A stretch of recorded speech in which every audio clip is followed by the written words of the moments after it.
Hello दोस्तों, स्वागत है इस बिहार पुलिस से related YouTube channel VP exam गुरु में। तो कैसे हैं आप? उम्मीद करता हूं कि आप लोग अच्छे होंगे। तो आज के सेशन में हम लेकर के आए ऑल सब्जेक्टों से ऐसा भी इंपॉर्टेंट प्रश्न जो आपके बिहार पुलिस के एग्जाम पिछले 10 वर्षों से बार बार रिपीट किया जा रहा है। तो चलिए बिना देर के करते वीडियो का स्टार्ट। अगर आप मेरे चैनल पर नए हैं तो चैनल को सब्सक्राइब करके बेल आइकन दो, घंटी को ऑल कर लीजिएगा कि जैसे इसका अगला वीडियो अपलोडेड हो तो सबसे पहले आप तक पहुँचे। तो आज का हमारा पहला प्रश्न है वो है कि बंगाल का विभाजन कब हुआ था। बंगाल का विभाजन कब हुआ था? तो 1905 में हुआ था। जो आपको यहाँ पे दूसरा ऑप्शन में दिख रहा होगा 1905 में हुआ था। बंगाल का विभाजन कब हुआ था? तो 1905 में हुआ था। अब अगला यहाँ पे प्रश्न है, अगला प्रश्न है कि राज्यसभा और लोकसभा की संयुक्त बैठक कौन बुलाता है?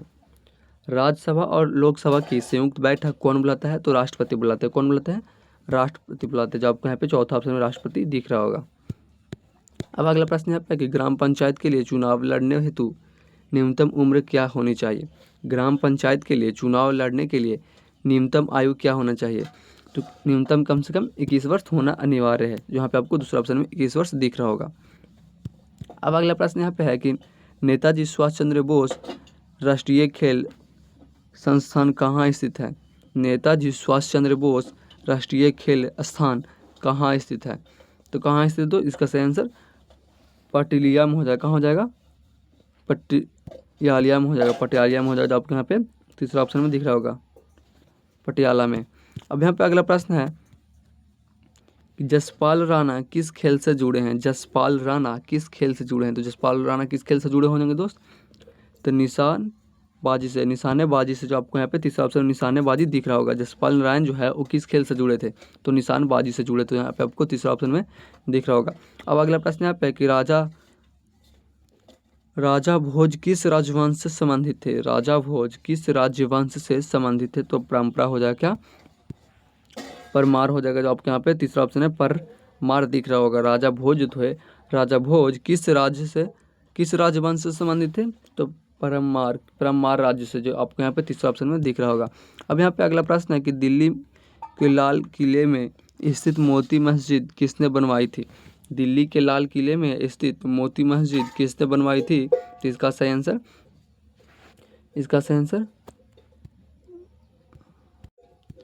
सी हो जाएगा, औरंगजेब ने। किसने? औरंगजेब ने। दिल्ली के लाल किले में स्थित मोती मस्जिद किसने बनवाया था? तो औरंगजेब ने बनवाया था। जब आपको यहाँ पे तीसरा ऑप्शन में औरंगजेब दिख रहे होंगे। अब यहाँ पे अगला प्रश्न है कि 1857 का प्रथम सिपाही विद्रोह मेरठ में कब हुआ था? 1857 का प्रथम सिपाही विद्रोह मेरठ में कब हुआ था? तो कब हुआ था दोस्त? इसका सही आंसर 10 मई हो जाएगा। क्या? 10 मई हो जाएगा। जब आपको यहाँ पे तीसरा ऑप्शन में 10 मई दिख रहा होगा। अब अगला प्रश्न है कि महात्मा गांधी की हत्या किस दिन की गई थी? महात्मा गांधी की हत्या किस दिन की गई थी दोस्त?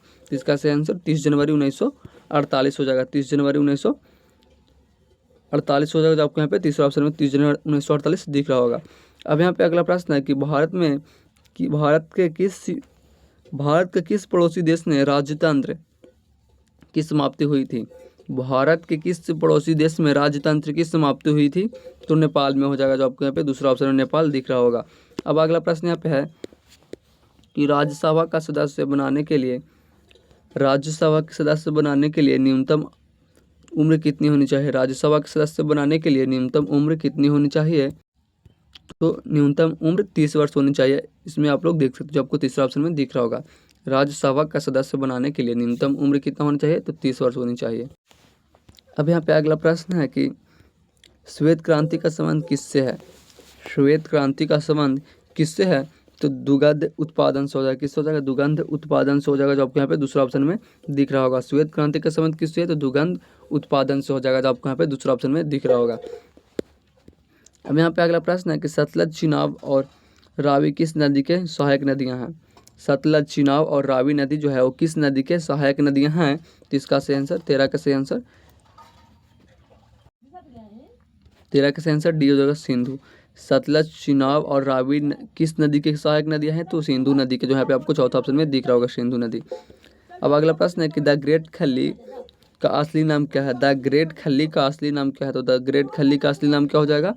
तो दौलत सिंह राणा हो जाएगा। जो आपको यहाँ पे तीसरा ऑप्शन में दौलत सिंह राणा दिख रहा होगा। ग्रेट खली का असली नाम क्या हो जाएगा? तो दौलत सिंह राणा हो जाएगा। जो आपको यहाँ पे तीसरा ऑप्शन में दिख रहा होगा। अभी अगला प्रश्न है कि परमवीर शंकर किस वाद्य यंत्र के लिए प्रसिद्ध थे? तो किस यंत्र के लिए प्रसिद्ध थे? तो सितारा के लिए। किस लिए? सितार के लिए, जो आपको यहाँ पे चौथा ऑप्शन में दिख रहा होगा। अब अगला प्रश्न है कि लोकनायक किसे कहा जाता है? लोकनायक किसे कहा जाता है? तो जयशंकर नारायण को, जो आपको यहाँ पे तीसरा ऑप्शन में जयशंकर नारायण दिख रहे होंगे। लोकनायक किसे कहा जाता है? तो जयशंकर नारायण को। अब अगला प्रश्न है कि बुलंद दरवाज़ा कहाँ स्थित है? बुलंद दरवाज़ा कहाँ स्थित? तो फतेहपुर सीकरी में। फतेहपुर सीकरी में, जो आपको यहाँ पे चौथा ऑप्शन में दिख रहा होगा, फतेहपुर सीकरी में। बुलंद दरवाज़ा कहाँ स्थित है? तो फतेहपुर सीकरी में, जो आपको यहाँ पे चौथा ऑप्शन में फतेहपुर सीकरी दिख रहा होगा। अब अगला प्रश्न है यहाँ पे कि भारत के राष्ट्रपति को पद से कौन हटा सकता है? जो भारत के जो राष्ट्रपति होते हैं उनको पद से कौन हटा सकता है? तो कौन हटा सकता है? तो संसद के महाभियोग द्वारा। संसद के महाभियोग द्वारा, जो आपको यहाँ पे चौथा ऑप्शन में दिख रहा होगा, संसद के महाभियोग द्वारा। अब यहाँ पे अगला प्रश्न है कि भारत का व्यापारिक संबंध सबसे पहले किस यूरोपीय देश से स्थापित हुई है? भारत का व्यापारिक संबंध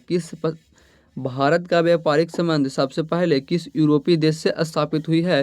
तो इसका सही आंसर डी हो जाएगा, पुर्तगाल से। किससे? पुर्तगाल से। भारत का व्यापारिक संबंध सबसे पहले किस यूरोपीय देश से स्थापित हुई है? तो पुर्तगाल से हो जाएगा, जो आपको यहाँ पे चौथा ऑप्शन है पुर्तगाल दिख रहा होगा।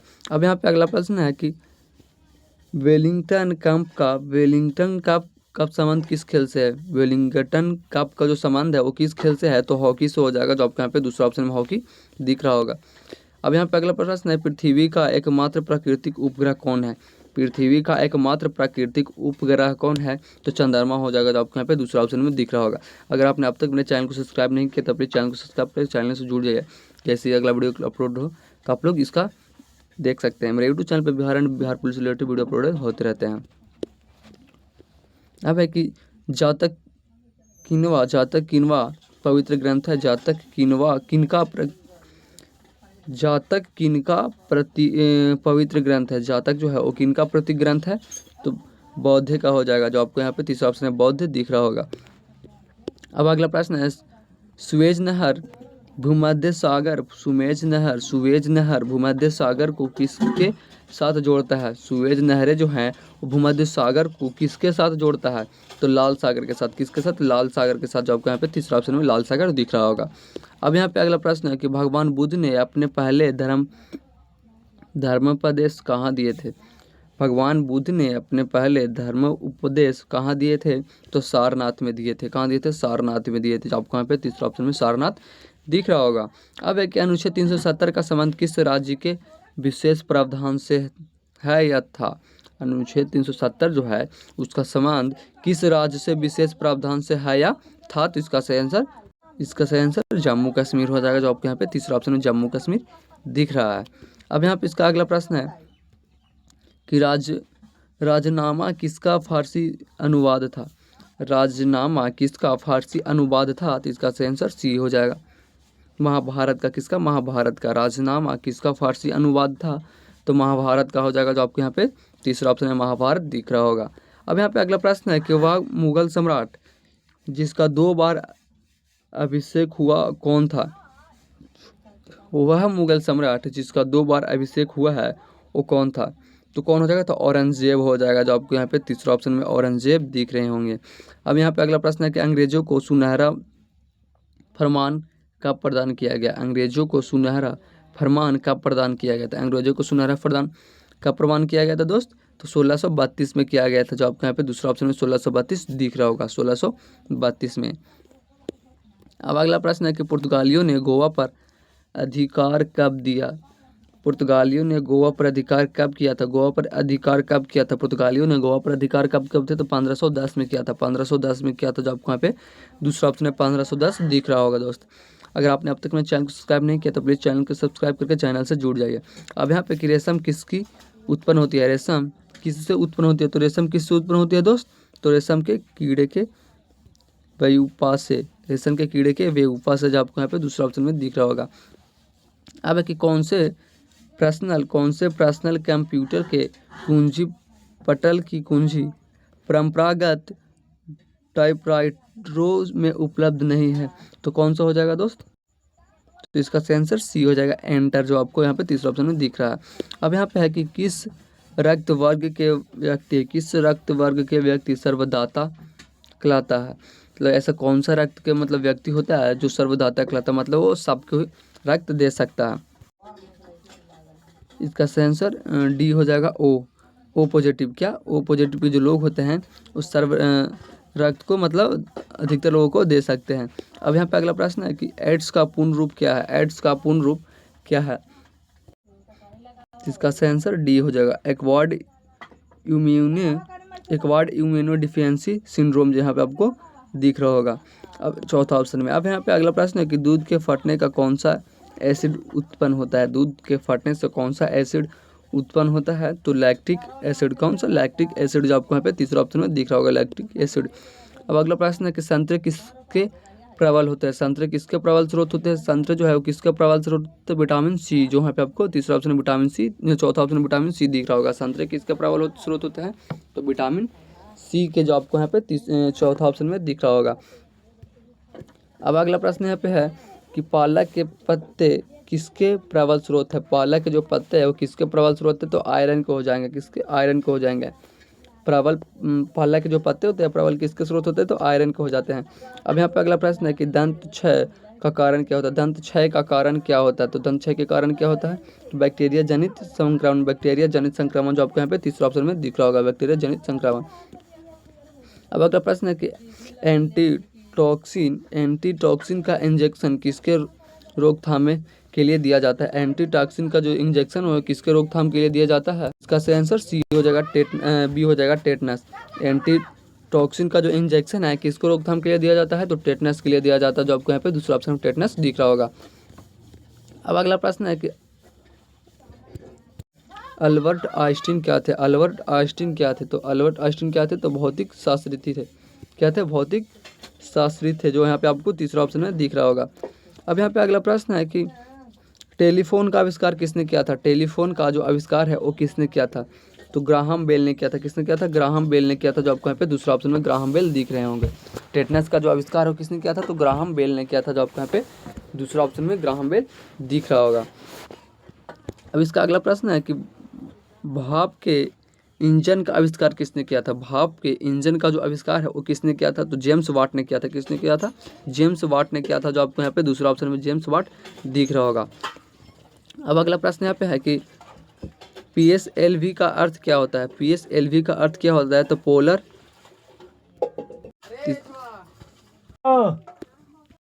इसका सही आंसर सी हो जाएगा, पोलर सैटेलाइट लॉन्च व्हीकल, जो आपको यहाँ पे तीसरा ऑप्शन में दिख रहा होगा। पोलर सैटेलाइट लॉन्च व्हीकल, जो आपको यहाँ पे तीसरा ऑप्शन में दिख रहा होगा। अब यहाँ पे अगला प्रश्न इसका है कि जब किसी माध्यम का ताप बढ़ता है तो उसका माध्यम में प्रकाश का वेग क्या होता है। जब किसी माध्यम का ताप बढ़ जाता है तो उसका माध्यम में प्रकाश का वेग क्या हो जाता है, तो अपवर्तित रहता है। क्या रहता है? अपवर्तित रहता है, जो आपको यहाँ पे तीसरा ऑप्शन में दिख रहा होगा। अपवर्तित रहता है, जो आपको यहाँ पे तीसरा ऑप्शन में दिख रहा होगा। अब यहाँ पे अगला प्रश्न इसका है कि मुख्यतः कौन सी गैस ग्लोबल वार्मिंग के लिए जिम्मेदार है। मुख्यतः कौन सा गैस है जो ग्लोबल वार्मिंग के लिए जिम्मेदार है, तो इसका सही आंसर सी हो जाएगा, कार्बन डाइऑक्साइड। क्या? कार्बन डाइऑक्साइड हो जाएगा, जो आपको यहाँ पे तीसरा ऑप्शन में कार्बन डाइऑक्साइड दिख रहा होगा। अब यहाँ पे अगला प्रश्न है किस यंत्र में विद्युत धारा का माप कर सकते हैं। किस यंत्र में विद्युत धारा का मापन करते हैं। किस यंत्र में विद्युत धारा का मापन करते हैं, तो इसका सही आंसर अमीटर हो जाएगा, जो आपको यहाँ पे तीसरा ऑप्शन में अमीटर दिख रहा होगा। अब यहाँ पे अगला प्रश्न है कि डायनेमो वह यंत्र है जो किसी ऊर्जा को किसमें अपवर्तित करता है। डायनेमो यह यंत्र है जो किसी ऊर्जा को किसी में अपवर्तित करता है, तो इसका सही आंसर सी हो जाएगा, यांत्रिक ऊर्जा और विद्युत ऊर्जा। यांत्रिक ऊर्जा और विद्युत ऊर्जा, जो आपको यहाँ पे तीसरा ऑप्शन में दिख रहा होगा। अब यहाँ पे अगला प्रश्न है कि गैल्वेनीकृत लौह चादरों पर कौन सी परत चढ़ी होती है, तो कौन सी परत चढ़ी होती है, तो इसका सही आंसर जास्ता हो जाएगा, जो आपको यहाँ पे दूसरा ऑप्शन में जास्ता दिख रहा होगा। जास्ता हो जाएगा, जो आपको यहाँ पे दूसरा ऑप्शन में दिख रहा होगा। अब यहाँ पे अगला प्रश्न है कि पृथ्वी में उपलब्ध सबसे कठोरात्मक पदार्थ कौन सा होता है। पृथ्वी में उपलब्ध सबसे कठोरात्मक पदार्थ कौन सा होता है, तो हीरा हो जाएगा। क्या हो जाएगा?